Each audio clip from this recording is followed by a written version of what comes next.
Welcome to INCA TV, where I'm pleased to be joined by Graham Oxby, CEO of Community Fibre. Graham, thank you for joining me today. Community Fibre, it's very active in many London boroughs, but tell me what it's actually doing. Community Fibre is actually rapidly rolling out a fast 10 gig network, mainly to London boroughs, local authorities, social housing. And we're well on the way to passing nearly 100,000 homes, so really starting to deliver affordable, fast services to people who typically may well have been ignored by previous suppliers of broadband.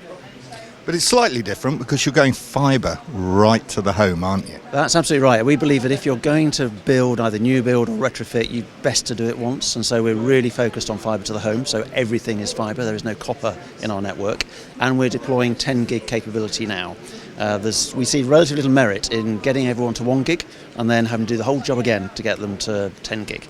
So let's do it now, get it done, and give people growth in their service capability for many, many years to come. But for an alternative network like yourselves, what are the challenges you face?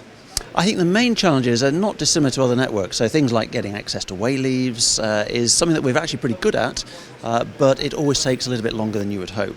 I think the other areas that we have to deal with are really around building, and building in London, is quite complicated. There's many parties, many permits required.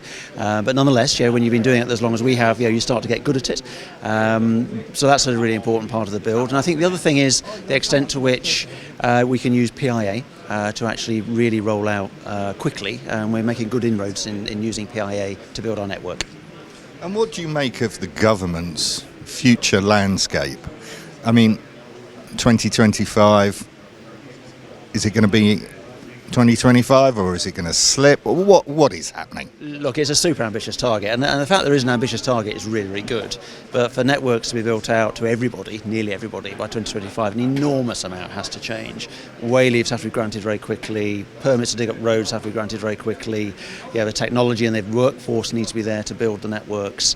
And so I think it's a tall order to get to that sort of objective by 2025, admirable though it is, and it will inevitably force the pace of building this country, which we so desperately need.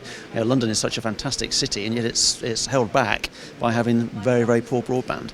So the government's goals will help, no doubt. Whether they can achieve by 2025, I don't know if they've got enough of a commitment to actually make that happen in terms of every single thing that we need to change to deliver something in what is effectively 5 years' time. But we've talked about central government, but local government often provides obstacles. I mean, how are you dealing with that? Yeah, look, I think local government have got many pressures. They have pressures of cost, burdens, their residents have many pressures to deal with, and local authorities are trying to help them. So I think that overall, we're finding that local authorities absolutely get the need for fast broadband. They know their residents benefit from it, and in the main, they're pretty receptive. Now, internal local government processes take a bit of time. It'd be lovely if they could maybe move a little bit faster, but I don't think we are going to change that in the next 2 or 3 years. So we have to work with them, encourage them, do whatever we can to help them, and that's probably the way forward. That's what we found has worked for us pretty well in the last few years. But as a company, next 12 months, what is the biggest challenge? Is it local government, central government, funding? No, it's not funding. I wouldn't say central government is a challenge. I think fundamentally it's about scaling up.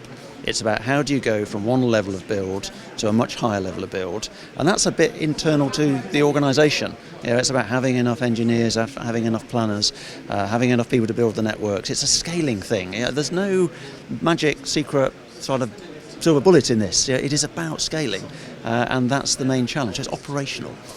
Rather than anything more significant than that, I would say. Well, interesting times. I look forward to speaking to you again. Likewise, and I'm sure there'll be another time soon.